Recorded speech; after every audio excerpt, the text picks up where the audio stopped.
Hey guys, it's your host, Johnny D. And this is your co-host, Brent. And we want to share some killer news with you guys. The C.L.I.M.B Show Music Business Podcast is now part of the American Songwriter Podcast Network. That's right. We're really excited to be part of this network along with some other amazing podcasts. So make sure you check out americansongwriter.com/podcast or click the link in the episode notes to listen to some of the best shows in music. There's good stuff on there. There sure is. All right, Johnny, go ahead and do your thing. Welcome to the C.L.I.M.B. This is a show dedicated to helping singers, songwriters, and indie artists like you create leverage in the music business. You're going to have a business going, a track record, a reputation, a verifiable line of evidence that your art has value and that you're an artist that's willing to work. And that's why we called it the C.L.I.M.B, creating leverage in the music business. C.L.I.M.B. Get it? Do you get it? I get it. Do you get it? I get it. That's a Baxternym from my good friend and co-host, Mr. Brent Baxter, who's an award-winning hit songwriter with cuts by Alan Jackson, Randy Travis, Lady A, Joe Nichols, and more. And he helps songwriters like you turn pro by revealing how you can write like a pro, do business like a pro, and then on the regular, he's going to connect you with the pros so you can create relationships. You can find Brent at songwritingpro.com. Once again, that's songwritingpro.com. And I would like to introduce you to my co-host, Johnny Dwinell. Johnny owns Daredevil Production. They're breaking artists digitally by identifying new fans through data. Yeah, it's complicated, but thankfully, Johnny's smart. If you're an artist looking to increase your streams, blow up video views, sell more live show tickets, and get discovered by new fans, TV, and music industry pros, then Daredevil Production can help. Daredevil has worked with multi-platinum artists like Colin Ray, Tracy Lawrence, Ty Herndon, and Andy Griggs, just to name a few. You can find Johnny at daredevilproduction.com. That's production, singular, no S, and there's no S because there is no other Johnny D. Hey, buddy, how you doing? Man, I'm doing all right. I did not sleep well, but I'm on coffee. So we're going to make it work. Well, that's good. Today, we're going to talk about how to monetize on Facebook. There's been a lot of changes that have happened, and this is all so good for indie artists that I can barely even sit still. I mean, there's a lot happening. You're going to want to sit through this whole episode and take some notes. Excellent. Make money, make money. That's right. Well, let's take care of a little business here for our friends over at Disc Makers. It's a digital world, but it's still an important role today to have physical media if you're an independent musician, to have T-shirts, to have hats, to have CD, vinyl. People buy this stuff at the show, even though they'll probably never listen to it. They just want you to sign it, and they're going to keep it as a souvenir.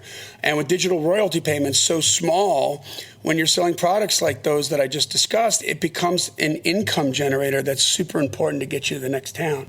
Mm-hmm. That's right, because it takes about 3,000 streams to equal the same amount of money as you would get from selling one CD. And so especially in this world where, social distancing is going to be a thing for a while. And so even when venues open back up, even if people are raring to go, they're not going to let as many of them in to go see you as they could before, right? So that makes merch even more important because the cover at the doors, you're not going to make as much because people aren't going to be coming in as much. So, man, have something else to sell them. You're leaving money on the table when you don't have merch on the table. So thankfully, our friends at Disc Makers are the place to go for your disc and other physical media, including vinyl, USB drives, and even T-shirts. You can find them online at discmakers.com. That's D-I-S-C, makers.com, or give them a call at 800-468-9353. That's 800-468-9353. Yes, and join the C.L.I.M.B community on Facebook if you haven't done so already. We're always dumping in cool information, cool artist stuff, cool songwriter stuff. And of course, I always think of songwriters as artists too. Mm-hmm. But it's an active community. There's places for you to hook up and find co-writes if you're out of town or you don't have relationships. There's going to be information in there that I'm always sharing about different things that are happening in the industry. So it can be a nice little sort of aggregate press source for you to go and just keep your finger on the pulse of what's happening in the industry. And, you ask a question there, you're going to get some answers, and you're going to get some good answers from people who really care and want to share. So I like that. That's awesome. Yep. Make sure you subscribe to the podcast wherever you consume your podcast so you get all the episodes in a row and you can kind of cherry pick what sticks out to you. Make sure you leave a rating and review. We're trying to get to 200, so help us get to 200 ratings and reviews. And tell a friend about it. I mean, that's the biggest thing. Again, if we're commanding this amount of time from you, and we hear over and over again from amateurs, from mid-level artists, and from pros and pro writers, hey, I love this. Like, I listen to this all the time. I dig it.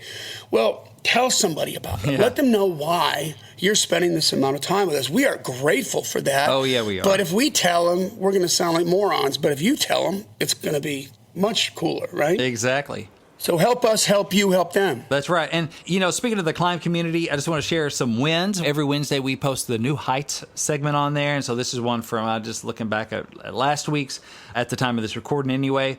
And some cool stuff here. Chris Scheller, I think, had a nice conversation with a booking agent, hopefully for the near future. Also had my EPK submitted to a smaller label, so that's cool. Good luck, Chris. Nice. Bonnie Lang, she's also a member of the Songwriting Pro community. So, hey, Bonnie, says, I write with a couple climbers every Wednesday, and we're going to be releasing a new single we co-wrote soon, and we met because of you. Oh, nice. Warm fuzzies. This is a climber-based single? Yes. So they write every Wednesday, a couple climbers, and they met, thankfully, I guess, through the C.L.I.M.B community and everything. And yeah, love it. That's beautiful. So, I love that. I love that. I love that. Bonnie's an independent Texas artist, and she's putting out singles and working it. Nice. Love it. Yeah. Nice. All right, well, let's get into this. So I think it was last Friday. No, it'll be a week ago Friday when this drops. But I basically did a breaking news, pick Johnny's brain, where I didn't answer anybody's question. I just had to take this opportunity because it happened literally like Thursday before, where the article came out that Facebook for a couple years now has been threatening to transform into what they call a video-first platform. And they've finally done it. They've pulled the trigger. If you haven't gone to your artist page on Facebook yet in the past couple of weeks, shame on you. Go right now. First of all. First of all, yeah, what the hell are you doing? Second of all, click on the video tab, and you're going to be like, what? It looks totally different now. So I just want to talk about the basics of what happened and the monetization opportunities that this sets up and how you are going to have to make this work and why you need to do it right the F now. K-A-S-A-F-P. Why? Because what a video-first platform means is they are going to head-to-head combat against YouTube. Okay? That's picking a big fight. That's a huge thing. But if there's a company out there that has the reserves and the know-how and the cash to make it happen, it's Facebook. And the reach already in place, it's Facebook, right? Over 2 billion people are active users every day. So it's no different than YouTube in that regard. So before, when you would put a video up on Facebook, let's just talk about how the platform worked and how it was consumed. Even if you had a video that went viral, God bless you, on Facebook, that's awesome. It would eventually disappear down your feed. Right. Gets pushed down by the new stuff. Right. Now, you can pin it to the top of your feed for a while, but after a while, you got to change it, you know, and then it's going to disappear. It also appears in your video section, your video tab, but depending on how much video content you're doing, at some point, it's going to disappear and be pushed down by the new stuff there as well. Yeah. So the result of that was always, it has its day in the sun, the video does, however long it's viral for and being shared for, and then it just goes away and it stops. It stops generating traffic, okay, or interest. It stops being seen. But think about YouTube. When you go to YouTube, you can go there and look on Tim McGraw's YouTube channel and see every video he's ever put out. It's right there. It doesn't move down the feed. It's on a playlist in sequential order. And if you get turned on to an artist the first time and you're like, wow, and you go to YouTube and you go to check it out and you like it, what's right behind what you just looked at? The video that they previously put out. You can click on that and then so on and go down that rabbit hole, right? And so videos on YouTube continue to generate traffic and continue to accumulate views. And some viral videos even come back and become viral again later, you know, years later and stuff because of the way the platform is structured. So for the longest time in a very recent Facebook, I'm talking 2016, 2017, even 2018, Facebook did not have any deals made with the publishing companies. And so the publishing companies finally got sick of it and started to come down on them. And were really just raising hell with Zuckerberg, as they should be, right? And saying, hey, we're going to start taking this stuff down, and we're going to start suing, and we're going to start doing everything. I don't care who you are. Yeah. This music is being performed, you got to pay somebody. Right. Yeah, if you remember, like in 2017, 2018, there was a real dark time in Facebook where indie artists couldn't even put up their own stuff, their own content, because if it was musical, Facebook just took it down. And they're like, prove to us that it's your song. And the reason they did that was they didn't have the back end that YouTube has to connect and get the writers paid and the artists paid for the performance, which happens on digital, if it's a cover song or whatever. So they erred on the side of caution. Until we make these deals happen, we're not going to let anybody do anything. And then all of a sudden, it was around January 2019, the light shone down from heaven, and all of a sudden we could do music videos again and put stuff out on Facebook without getting popped. And that was really cool. Well, that was all the railroad track that they were laying down to do what just happened last week. So now your Facebook video section is going to look a lot like YouTube. How much like YouTube? Well, if you're familiar with YouTube and you've been spending any time there uploading content like you should be, there's a creator studio button, and there's a lot of different ways that you can go in and edit videos and upload them and name them and change the thumbnails and all this kind of stuff.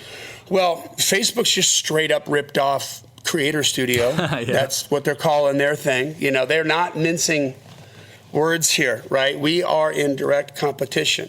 Yeah. So why are they doing that? Because they realize that they have a valid, awesome platform, and there's a lot of money that's in the music world that's being left on the table here by Facebook. So I actually read, going down this rabbit hole to research this show, I read an article in 2017, it was January of 2017, that stated at that point, and let me preface this by saying, when the record industry was at its peak, right, in the 80s and the 90s, when everybody was making money hand over fist in the record industry, it was a $75 billion industry. Not bad. That's the amount of revenue that was created just in the record industry, the global record industry, $75 billion a year.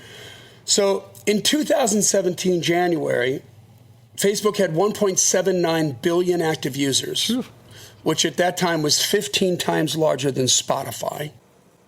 Let that sink in. Yeah. That does not include the 600 million users that were using Instagram at the time, which is owned by Facebook.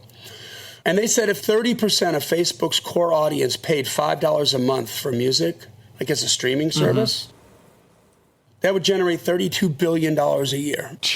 Half of the record industry's best grossing years with just 30% of their active users paying a fee for that, right? Yeah. But in 2017, it's different now, but in 2017, that $32 billion per year, at that time was more than double the current annual revenue of the entire global recorded music industry. That's how much we sank. Oh, gosh, down. that's depressing. We were down like $14 billion. Let me take another drink and wish it were more than just coffee. So, remember that episode we had where we were talking about you're a media company, Brent? Oh, yeah. Mm-hmm. What do you think about that thought now? It was 100% true then, so now it's like 150% true now, if that's possible. Oh, my gosh. Guys, you need to be putting out content. You're a media company. You need to start thinking like a media company. Media companies got to have content. They got to have decent video, and they got to have decent audio. And it's not that expensive to make it happen, but you still have to make it happen, okay? Or you're going to lose. There's TV channels you just don't watch, like cable access versus Netflix or NBC, right? Or CBS. Cable access always blows, right? Nobody watches cable access because it looks cheesy. The production value is cheesy. The audio's terrible. Everything sucks. And you know it, even if you're not savvy to the production world of television, okay? You know if it looks good or not. Right. So what does this mean for you guys? So first of all, let me make this point. If creating content for you on your social media channels has been a pain in the ass, well, get over it. Yes. Get over it. Nobody likes to wipe their own butt after they take a crap, but you've got to do it. There's no alternative. The outcome, if you don't do that, is intolerable. Yes. And the industry has moved to the place where it is intolerable for you not to be putting out not only video content, but consistent video content. Mm-hmm. Consistent all the freaking time. Okay? At least once a week. You know, the music business has never been convenient.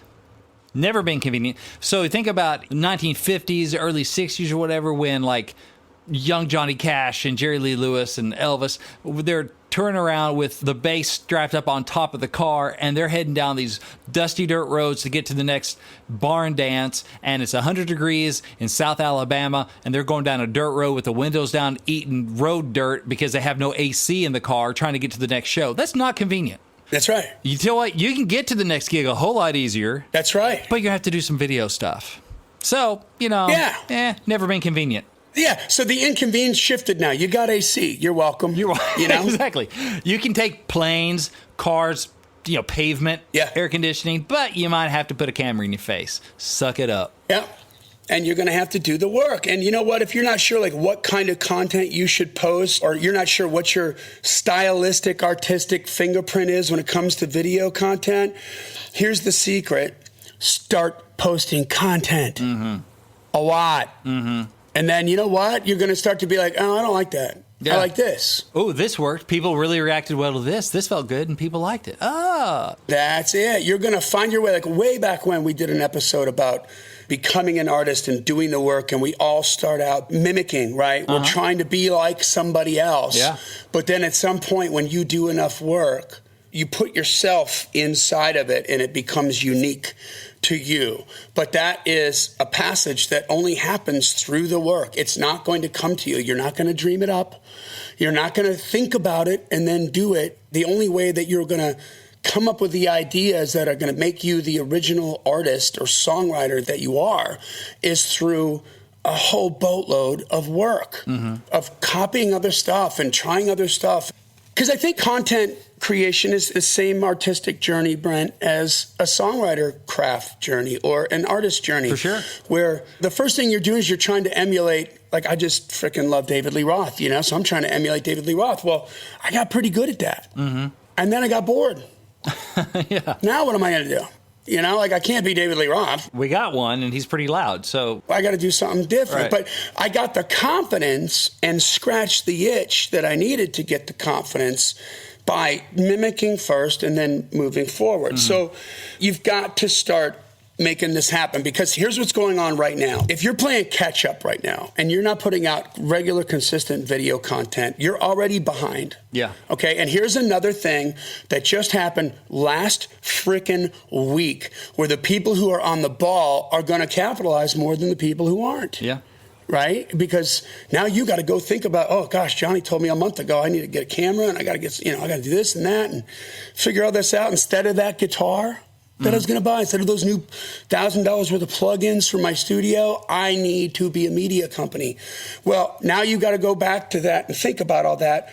But here's what's happening. If you're Facebook, if you're Mark Zuckerberg, Brent, and you're going to make this big change, you're going to want to try to take some of that traffic away from YouTube, right? Oh, yeah. It's competition. We're going to go take it. Yeah. What are some of the ways that you're going to do that? I'll ask a more specific question. You're Mark Zuckerberg. You want people to be really happy with your new video platform, which looks amazing, by the way. So what's one of the things you're going to do right off the bat, like in terms of reach? Yeah, well, to make people happy. I have huge reach because, I'm Facebook. So a ton of people are on my platform. I'm going to make sure that they're seeing those videos. I'm going to make sure that those have priority in the feed so people see more of this video stuff. It's going to make the creators happy because they're getting like, wow, this stuff is blowing up, right?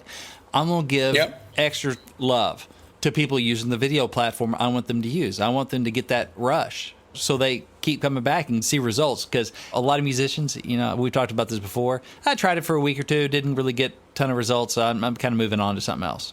Yeah. He wants to give them that sugar right up front and go, oh, let's come back to this. That's right. You're going to sweeten the pie. So the organic reach now is going to be jacked up. okay, for a little while. Not for long, for a little while he gets people over. Now, I can tell you that when you go to your video section and you click on the Creator Studio, it's going to look a lot like YouTube looks on the back-end dashboard of your YouTube channel. Oh, good, because I'm used to that. That's right. Really user-friendly. And one of the buttons on there is monetization. Ooh, I like that. You can monetize on Facebook now. Hello.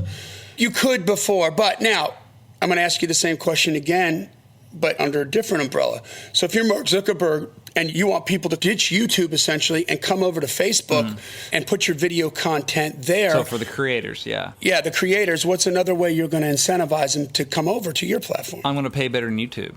Hello. Yeah. Now we have freaking competition, you guys. Okay?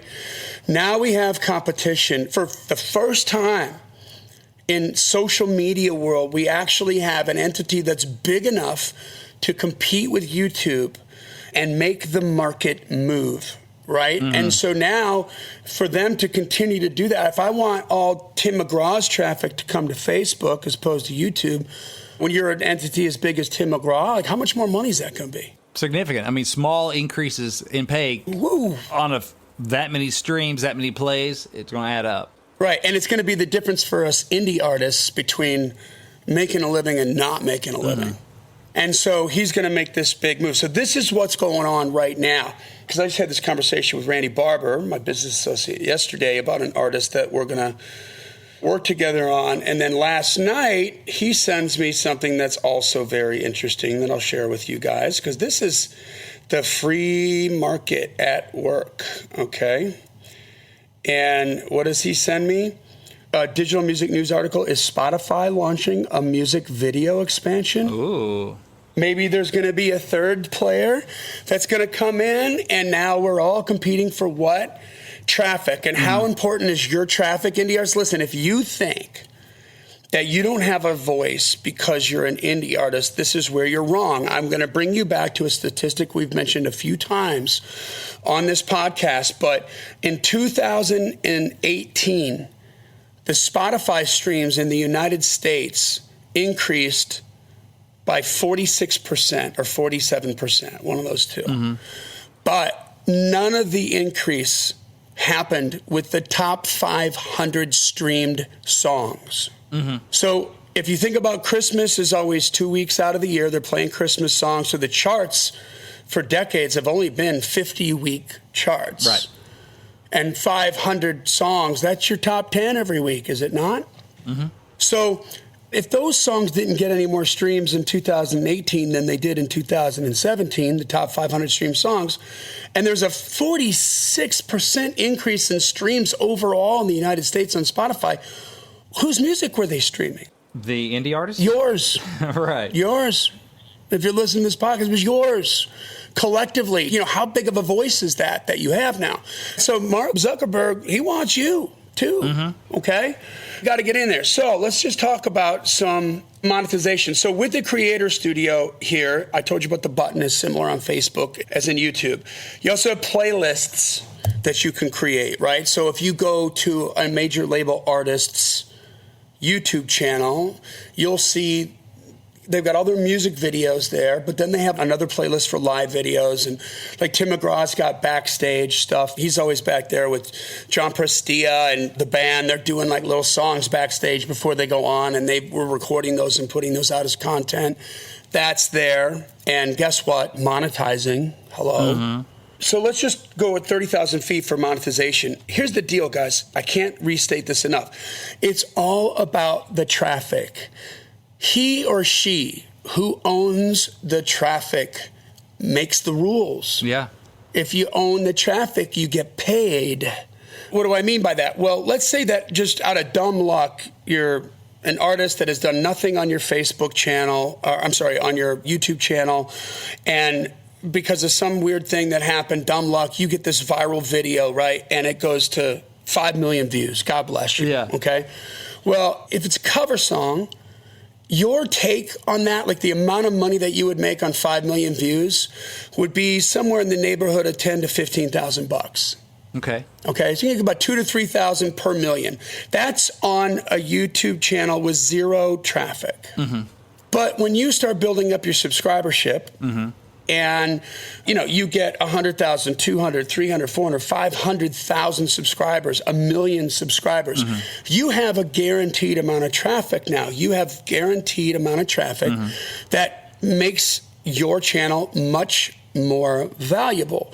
So you can take, knowing that you're going to have a steady stream of videos that are going to have, millions of views, 1 million or 2 million views or more. Now you can go back and negotiate because you've got leverage, right? Creating leverage in the music business, creating leverage on the YouTube channel. When you can make branding decisions, collaborations with certain brands, you can choose what's going to be on your channel, and you can monetize that up to 30 to 50 grand per million, as opposed to $2,000 to $3,000 per million views. That's a big difference. There's a big difference, right? Yeah. And so it's all about getting that captured audience. And how do you get the captured audience? You got to tell them to subscribe, and you got to put out regular content. The album cycle is over. It's OVER. For the love of all that is holy. If you're making 12-song CDs and then releasing 2 singles on your YouTube channel and making videos for those over the course of a year, you're screwing up. You're screwing up. It's not the way it's being done. You have to do what the Chainsmokers did. This is a group that got signed to a major label and defied the major label and pissed them off, saying, we got a 12-song record. We're going to release every single song off this record 1 month at a time. Yeah. Now, how do you think the radio promo department felt about that at the major label? They're like, no, you're not. And they're like, yes, we are. You can't work a single for just a month. Yeah, your normal single is going to last 3 to 6 months, and they don't want anybody to be able to get it anywhere else except for the radio, because that's not helping radio with their traffic, right? But they don't care. They understand we're a digital entity, and we have to release every month. Why? To be consistent, okay? So this is how you're going to get those numbers up. Let's talk about some different ways that you can make money on Facebook, because I'm about to blow your mind. All right. If you haven't gone down this rabbit hole yet, it is fascinating. There's a number of different ways that you can make this happen. Some of the ones I'm going to touch on, but you have to be eligible just like on YouTube, okay? So you've heard of Patreon, right, Brent? Sure have.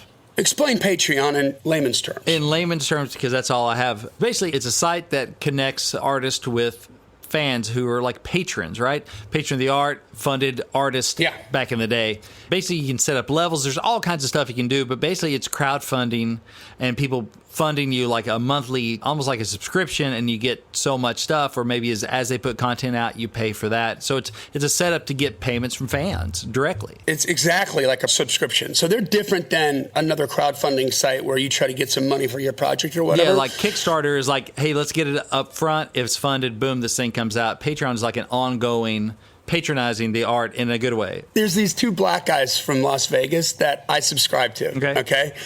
And they just react to music, okay? They're hip-hop aficionados, and so they go deep, deep, deep on that because that's their jam, right? Yeah. That's what they love. And they're just hysterical together, and they're like these really good guys, and they sort of talk back and forth. And my subscription to them is $1 a month. I pay. It comes out of my PayPal account. But I love these guys. Like, my brother-in-law turned me on to them because they did a hairband marathon. Yeah.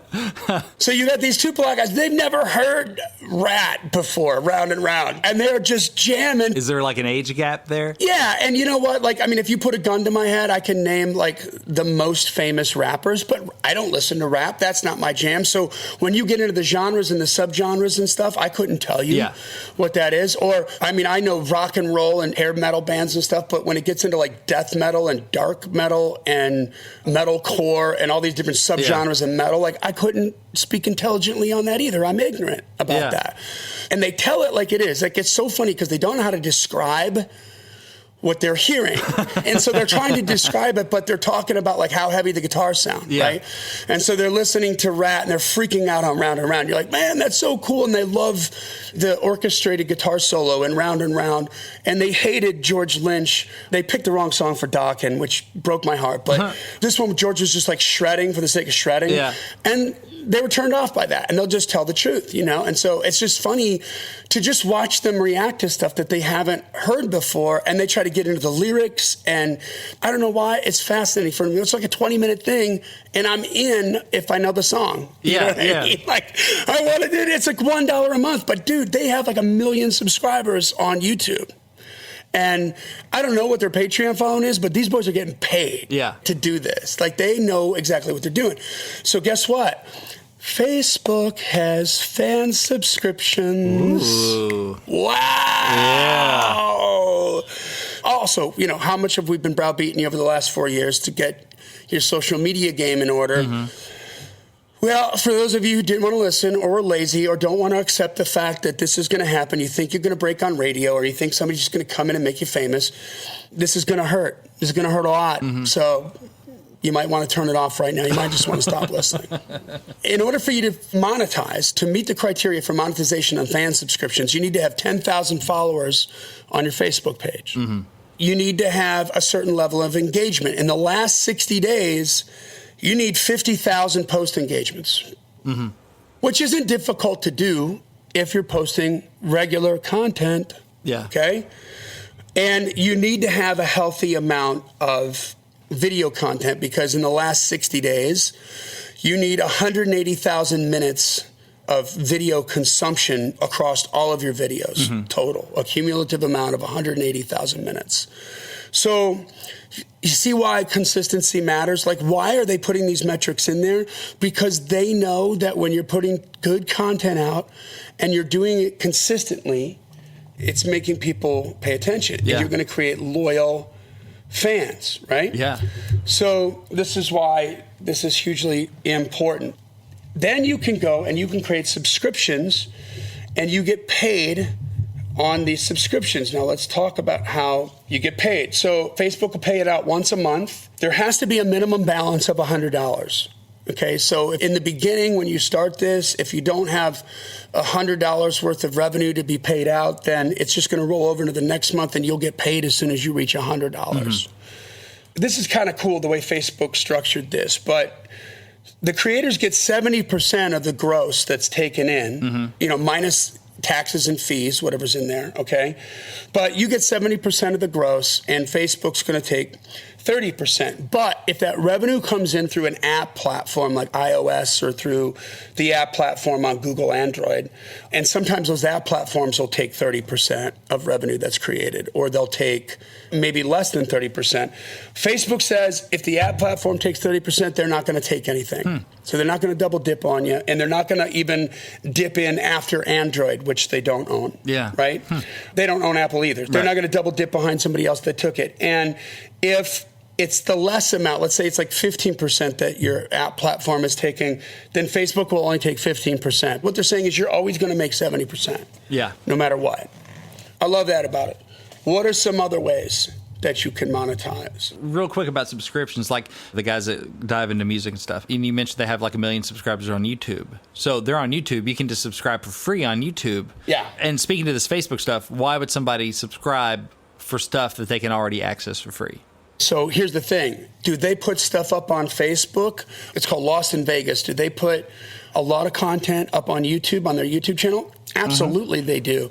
But is it all the content? No. Why did I subscribe to Patreon? Because all the hairband stuff that I wanted to watch, there's only a couple that were on Facebook. That's the top of the funnel. That's the 10-cent apples, right? And then they're like, if you want to see more, you got to come to Patreon to get access to it. And so we go, and that's what I did. Yeah. So I wanted to watch them all. I want to see what they had about that. And they did like Led Zeppelin, and they do like, I love it. It's worth $1. Yeah. It's less than a bag of Cheetos 1 month. I get to go see those guys whenever I want, and they're entertaining, and they're bright, and they make me laugh. All the things I want. So for creators, and this is different than like a watch party on Facebook. So I want to make sure that you guys understand that. So the platform surface of Watch it's all about the kind of live thing. It's authentic, and it's more episodic, and it's about requiring time and attention to grow. But when they up level to the videos, Facebook is going to value and prioritize videos that tell a story, right? So it's not on the short viral content, but the content that has more to say and the more that keeps fans coming back for more. They're trying to help build communities here, and they're trying to teach you how to make better videos, essentially, right? Yeah. So the goal is return viewership. Again, consistency matters, okay? You can't have return viewership if you do one video a year. Right. I mean, when we were working with Bailey James, I had built up her channel. Well, Bailey and I had built up her channel doing the work that we had to do completely organically with no promotion whatsoever. And we built that up to, I think it was almost like 450,000 views on her channel completely organically. And we had built it up doing weekly videos to where she was getting, I don't even know what the average was, but the minimum was, like, no matter what the video she did was, whatever cover she did, it would get at least 5,000 or 6,000 views, guaranteed. Yeah. And the good ones, the decent ones, would get like 12 to 15,000 views. We're pretty happy with that, right? It was almost like at 5,000 or 6,000 views, it didn't do well. Right? But that's like the minimum.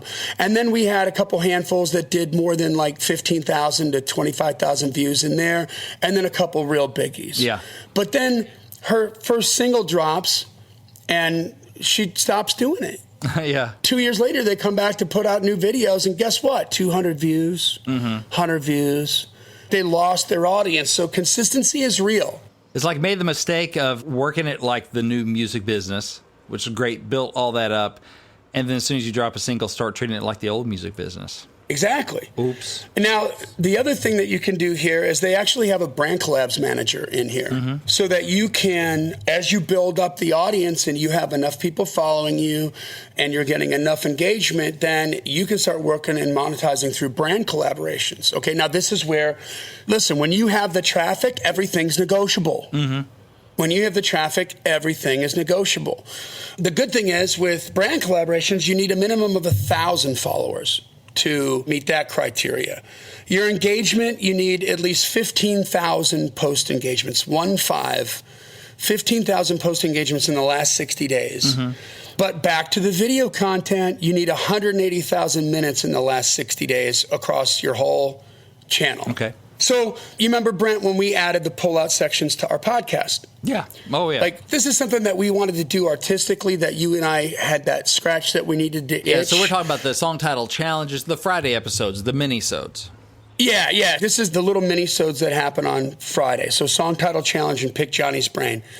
Well, the other benefit of us creating more content was that we're going to have more downloads. Right. Because now every subscriber, instead of getting one download a week, they get two.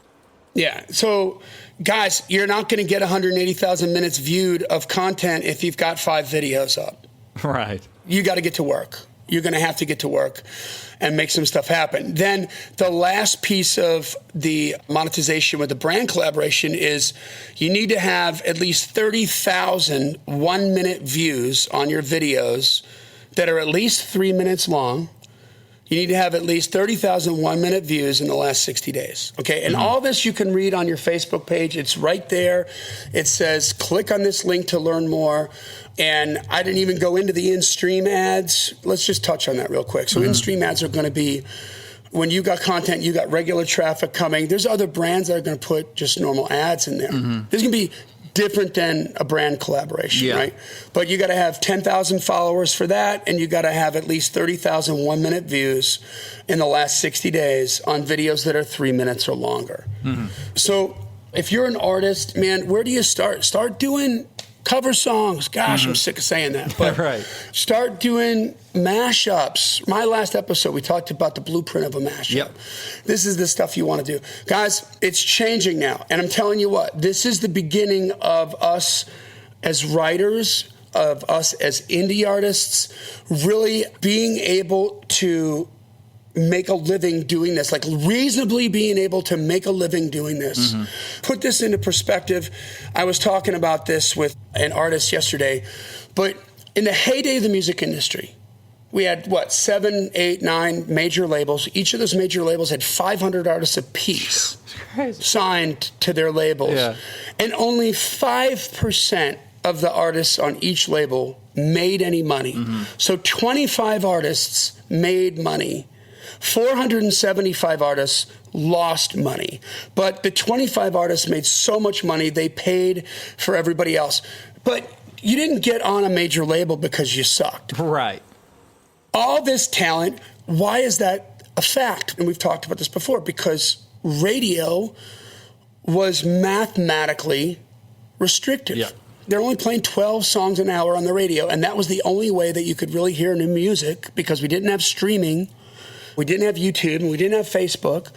So the only way you're going to hear new music was on the radio. There's only 12 songs an hour. There's rotational format programming. Let's just do the math on this real quick, okay? Because I'm just trying to illustrate for you the difference between your opportunity now versus your opportunity then, okay? So 12 songs an hour times 24 hours times 7 days is 2,016 spins a week per radio station. And a song in heavy rotation gets 70 spins a week. Yeah. So if you got 20 songs in heavy rotation, that's 1,400 spins a week right there, like out of 2,016. Yeah. That's 60% of the bandwidth of availability. And then medium rotation is 40 spins a week. Light rotation is 15 spins a week. So heavy rotation is the new Luke Bryan hit, right? For sure. And light rotation is the first Luke Bryan hit, right? Yeah. You know, Country Girl Shake It for me. The recurrence, that kind of stuff, Right. So why is it that this was the case? Well, the only way for 99.9% of artists in all genres to reach a new fan, to get their art in front of new eyeballs, was on the radio. How many songs a week are they spinning on radio then? I mean, maybe 30? Yeah, something 40 like that, songs a week? And how many rock artists are there? How many country artists are there competing for that little amount of space? So that's why the other artists didn't make any money, because they failed to be able to get in front of an audience. It wasn't their fault. That's just politics, I think. That's the gods of the music industry and the labels and at terrestrial radio deciding if they're going to touch you with their golden finger and make you the next superstar or not. But now, you know, we've talked about you don't need permission. What kind of reach can you get? So we're doing ads. I know we're running a little long here, but this is so exciting. I can't even help myself. But one of the directives we had with the Nashvilleans was to build up their YouTube channel, because it was a brand new brand name just a year ago, right? This is an artist that's all pros. These guys are solid, seasoned professionals. They know exactly what they're doing. But the Nashvilleans, quote unquote, was a brand new brand name. And they didn't have anything on their YouTube channel, but they needed to build that up so they look better for the industry. So we went to work on that this spring. Okay, it was like maybe 3-4 months ago. But we built up their channel over 3 months, and I think their ad spend was around $2,000 a month. We built up their channel to, it's got to be right around 100,000 video views right now on YouTube, and 1,000, maybe 1,060 subscribers. Okay. And that took 3 months of time, took a little bit of money, right? The way that we drove traffic to YouTube was through Facebook ads and Instagram ads. Okay. So it makes it more expensive per view, because you've got to get people off one platform and get them onto another. But now, by the way, they still haven't released their record. They've got a really great thing going with the Orchard now and Sony, and it's all going to be great. But that took time to put together, so it's just cover songs that are on there. 100,000 streams, 1,000 subscribers, okay? And to give you an idea, a few days ago, it's been about 5 days, we launched a new song and video for Lala Deaton, who's an artist that I'm working with. And just to give you an idea of what difference this is. Now, keep in mind, again, we've been telling you ads costs are very, very low right now because of the COVID thing, right? It's just supply and demand, okay? So for Lala's video and Deaton, it's Lala Deaton, D-A-T-O-N. We'll put the link to her Facebook page on the show notes. But she has spent to date $153 in ad buys. $153 in ad buys, okay? So each platform, Facebook's one platform, Instagram's another platform.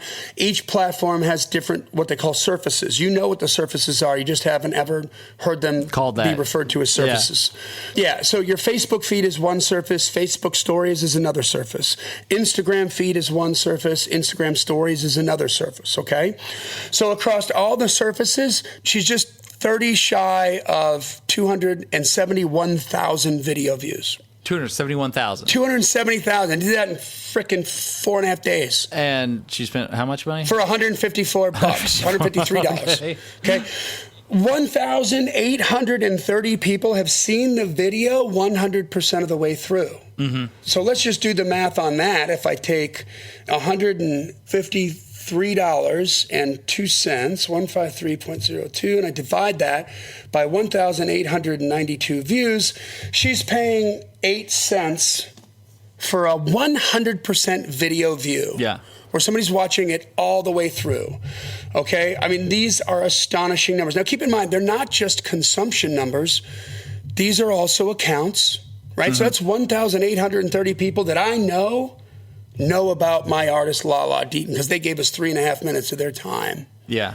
Amazing, right? So I can retarget them for the next video. Oh, you sure can. Okay. Video plays at 75%, 2,200 people already. 50%, over 3,000 people. Mm-hmm. That's astounding. Now, here's what's really crazy. Engagement.